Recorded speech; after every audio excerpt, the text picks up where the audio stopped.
A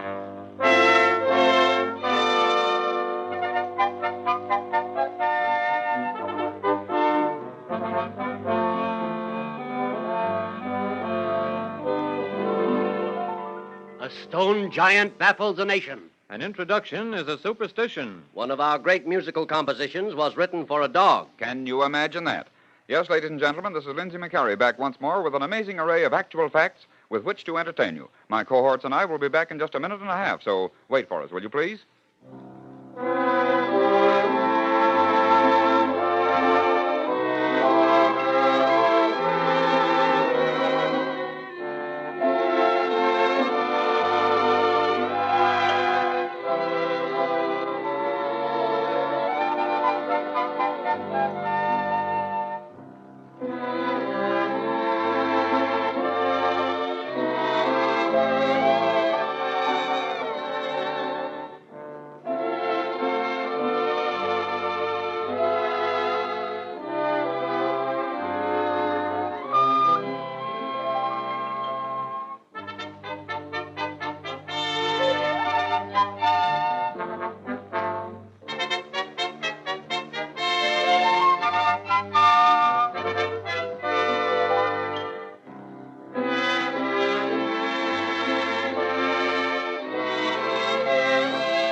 And true to our promise, here we are again.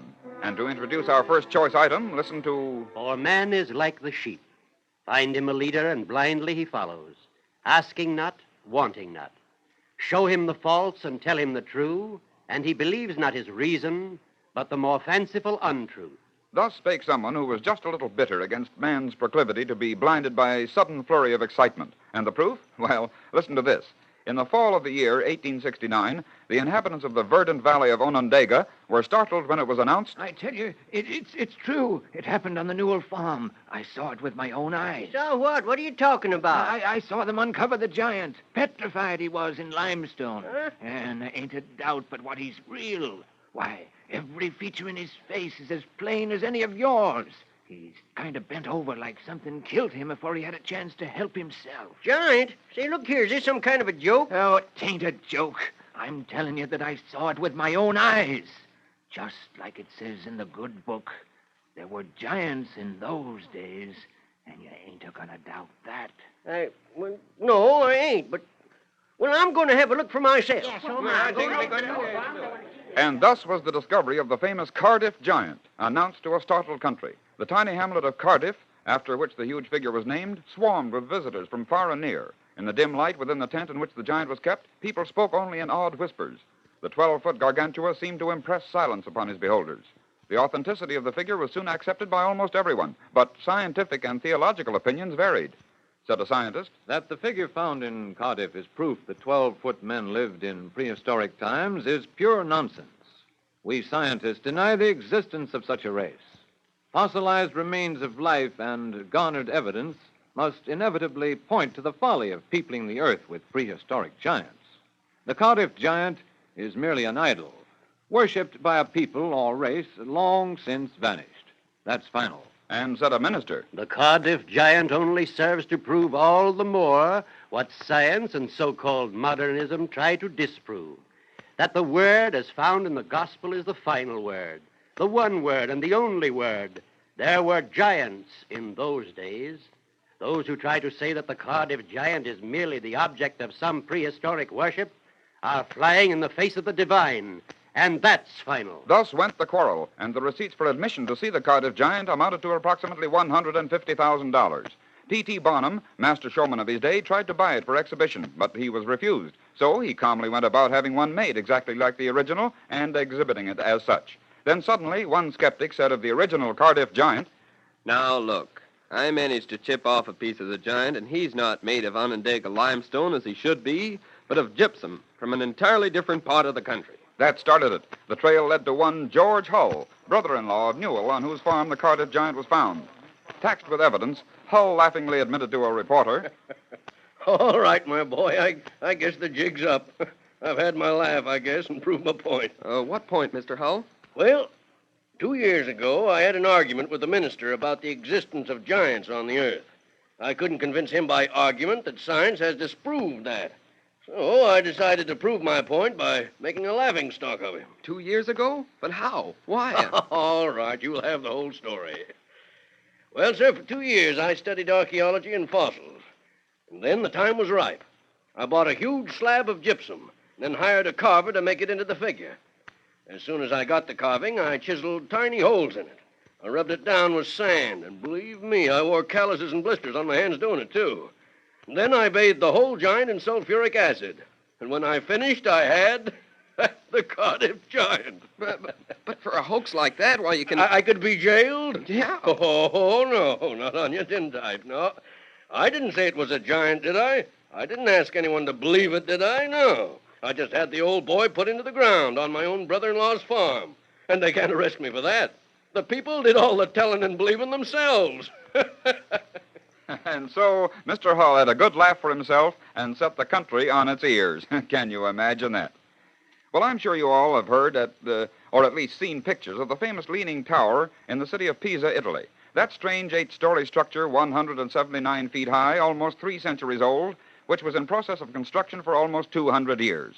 You know, it now leans 16.5 feet off its natural axis, and despite the fact that the foundation supporting the tremendous load is only 10 feet deep and is no bigger in circumference than the tower itself, the building hasn't fallen nor collapsed throughout all these many years. That is, not up to the present writing.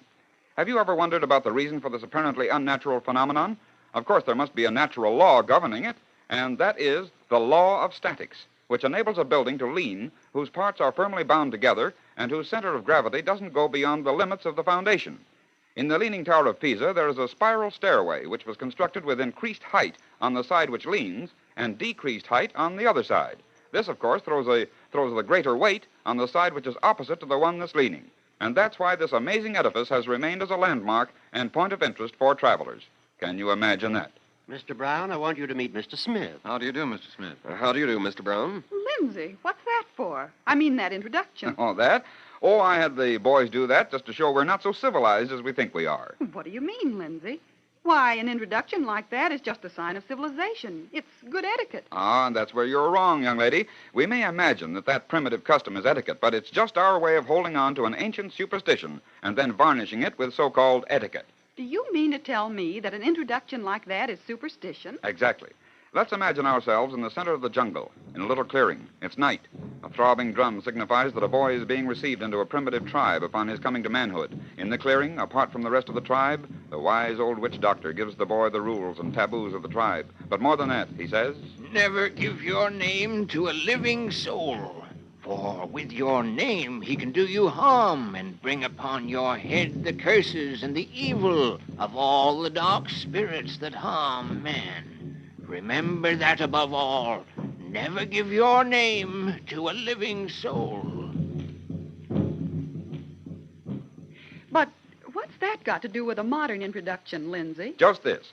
Today, when you're introduced to a person and you give your right name, that means that you're acknowledging him as a friend, one who would not use your name to work witchcraft upon you. In other words, you're trusting him with your life, a high compliment. Even today in Korea, it's bad form to utter the name of a parent or uncle. And among the Shoshone Indians, to give your name to a friend is paying him the highest compliment possible. And in parts of Australia, the exchange of names is believed by some of the Aborigines to be the most profound mark of brotherly greeting. Can you imagine that? And now for the musical portion of this edition of Can You Imagine That? You know, a great many of the famous compositions had their origins, or we might say inspirations, from strange sources. For none is more strange, or if you will, amusing, than the story of Frédéric Chopin's Minute Waltz. The Polish genius had the habit of falling in love with any woman who paid him the slightest attention. One of these, Madame Aurore Dudevant, better known to the literary world as George Sand, paid more than a slight attention to Chopin.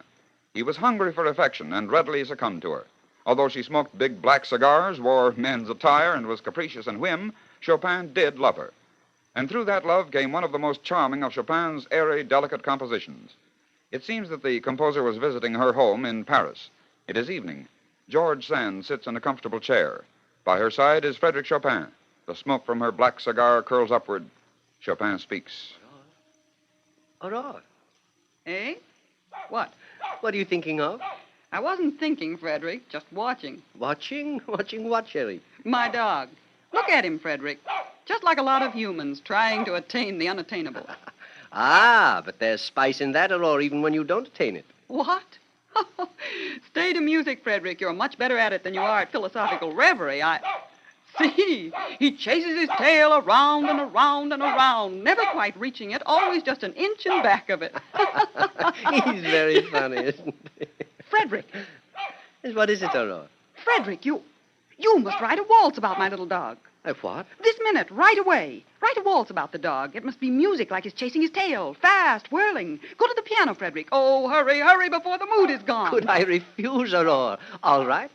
I shall put your little dog into music. Quickly, Frederick. Oh, he's funny. And the music must be like that. Quickly now. Chasing his tail. The unattainable. A whim of the moment. Oh, stop mumbling, Frederick. Play. Right as you play. Quickly. Yes, quickly.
And thus, so the story goes, the number was written by Frédéric Chopin and called the Minute Waltz, or known to musicians as the Valse in D flat.